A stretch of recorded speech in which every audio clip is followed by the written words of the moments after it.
In today's video, I will be discussing some of the signs that indicate that you're in a relationship with a controlling man. This is going to be very helpful to understand because a lot of times control goes under the radar. We misconstrue control for something totally different. So let's jump into those signs right now. Hey friends, Ashley here. I'm glad to be back, and we're going to be talking about the 8 signs that indicate that you're in a relationship with a controlling male.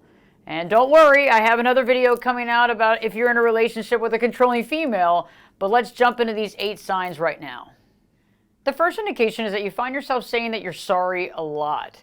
You find yourself apologizing, but you don't even really know exactly why you're apologizing, but the other person kind of makes you feel like you need to be apologizing. You feel like you're always messing or screwing things up, but you don't really know what you're doing wrong. So if you're finding yourself saying a sorry a lot, that could be an indication that you are in a relationship with a controlling male.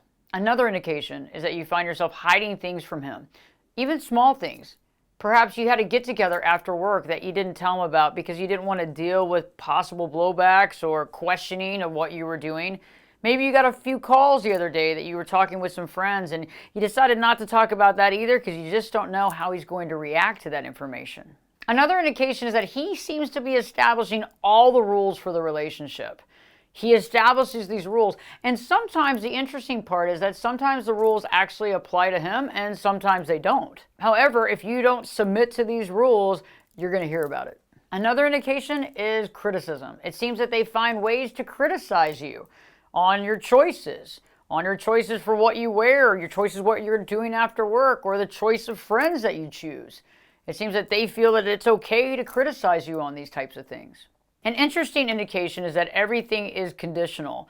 There's a lot of conditions in controlling relationships. You're supposed to call them at a certain time. You need to respond back to texts at a certain time. You need to drop everything for them. And it's based on this conditional response. And so you might have done something great the day before, but that doesn't matter. It's all about what have you done for me today? A big indication that shows that you're in a controlling relationship is the amount of guilt that the other person packs onto you. That guilt.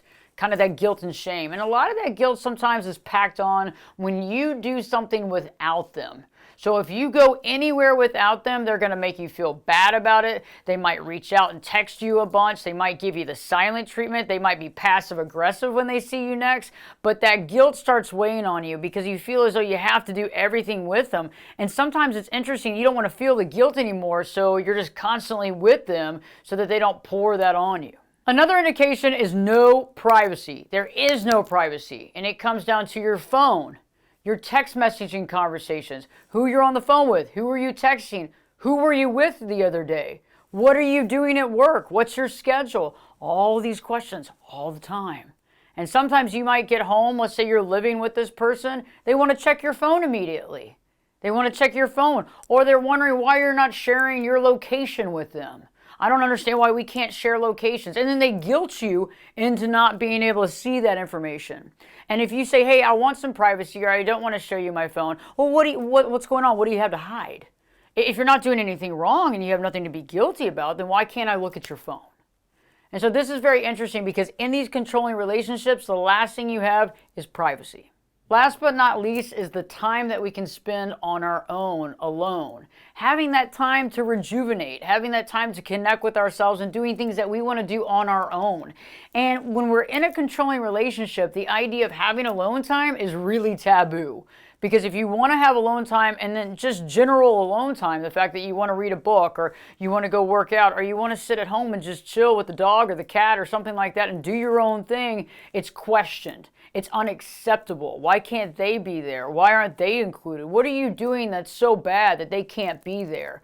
And that becomes really questionable and really challenging. And I hear from a lot of folks that they're unable to even have any time alone. And they feel like they're just completely smothered by the relationship and controlled because they're not allowed to have that downtime that they need, that they've been able to have in past relationships or throughout their life. There's a lot more signs and indication that you're dealing with a controlling male in a relationship. I only had a certain amount of time on this video, but I wanted to articulate the 8 big signs. I hope that you have liked this video. If you have, please give us a like. Share this video with anybody that you think may need to hear some of this information. We all have a friend that's in a relationship that we want to say something to them, but sometimes a video might be the best way to explain that without them feeling judgment. In the comment section, let me know, are there other signs that I left out that you think are very important that need to be stated? We want to put this out for the community so other people understand, because like I was saying in the very beginning, more often than not, when we're being controlled, it goes under the radar. We might have had it from family and upbringing, so it seems commonplace. And so we can kind of misconstrue what's really happening. And so it's really good to get the word out on what controlling and what it is to be in a controlling relationship. Don't forget, we have membership options here on the channel as well. We also have membership options on ashleyburgess.com. And in the meantime, like you know, I'm going to say this at the end of every one of my videos because it's important. Don't forget to live your true life.